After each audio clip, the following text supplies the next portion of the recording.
Let's make an amber ale with a twist.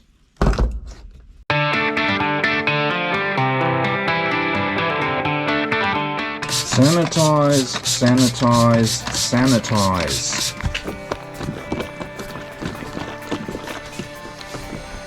Give it a good shake up. Again, you can use either one of these partial mash kits or you can use an extract tin, it doesn't matter. We're going to be splitting the batch here again, like we did with the smoky one. So I'm just going to pour in 2.5 litres of this stuff into the jug, and I'm going to put the rest of it aside for the other half. So I'm going to be doing this as there's going to be like the juice batch, and then there's going to be like a control batch as well. Into the fermenter we go, making sure that the drain cap is switched off. You don't want to spill your beer all over the place before it's even done. Give your juices a good shake here. And then we tip in 1 kilo of dextrose. That's right, 1 kilo. This is going to have a lot of fermentable stuff in it. This thing is it's pretty strong. I had a couple of bottles explode last time I made this stuff. Give it a bit of a stir there to make sure all the dextrose is dissolved. Stir and stir and stir and stir. And then just top the rest up with water.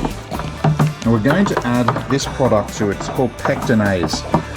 Now what happens is when you're using like fruit juices, anything like that, making anything fruity like meads, I actually discovered this while making mead, what can happen is, or what does happen, is there's a haze that appears in your finished product. It doesn't affect the taste at all, it's just purely a visual thing. And what this enzyme does is it just eats what's called pectins, and it clarifies the beer. So it's going to be, it's just going to look a lot nicer. It's not going to look like dirty dishwater, because the last time I made this it looked really horrible. Tasted alright, but you looked at it and was like, oh, that's disgusting. So this one will clear that up. And we top it up with water.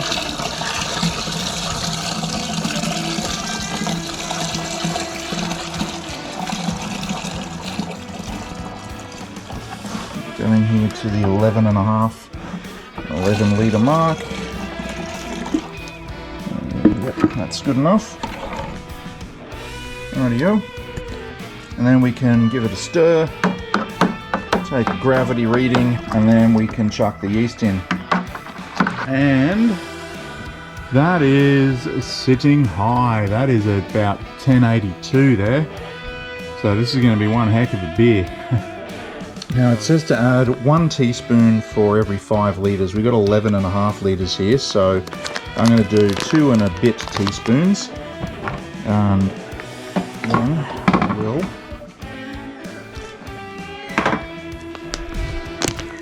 two and a bit teaspoons. Doesn't say whether to put heaped or whatever, so I'm going to go heaped. I don't think it's really going to hurt it. You can add this at any stage prior to fermentation. Now we'll give that a bit of a stir and aerate it, and then we'll chuck the yeast in. Lots of stirring, lots of aerating. You ever get that feeling though when you're doing one of these things of forgetting something? Yeah, I've got that feeling right now. That's aerated enough. Now we will sprinkle on the yeast.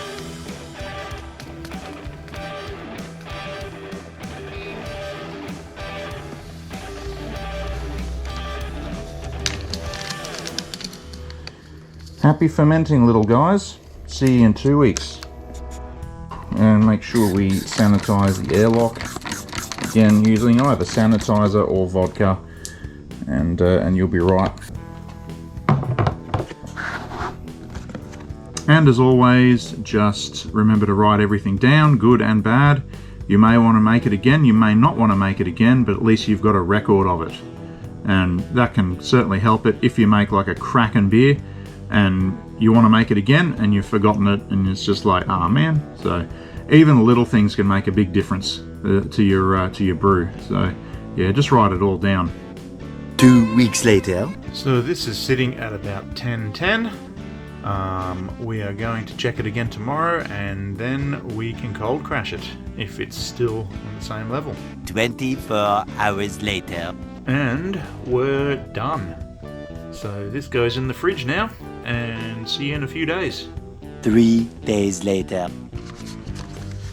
So now we bottle, and that's always fun and games to do that. But yeah, leave it for another 2 weeks, and then we'll crack one open and see how good they are.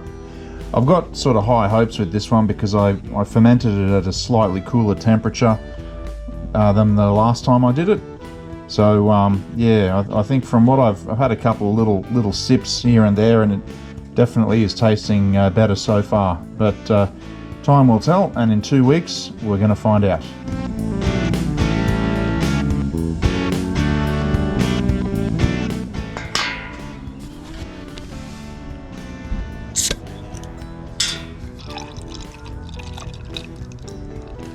And let's see how she tastes. It's much clearer than the last batch that I did. I don't know if you can see that on the camera there. Doesn't look like dirty dishwater.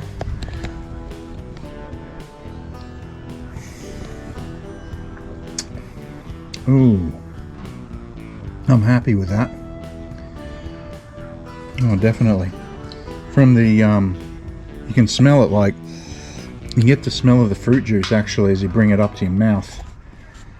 And you taste it, you definitely taste the juice in there.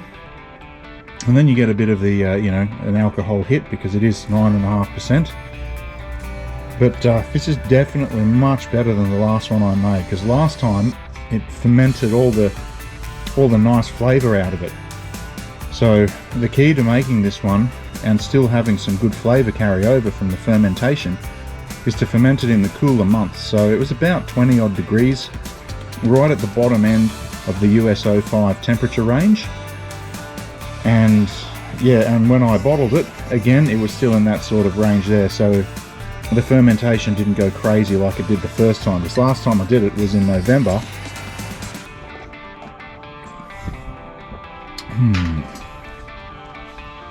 Yeah, November, and they just went crazy, and I was getting bottles exploding and everything. So yeah, really happy with this one.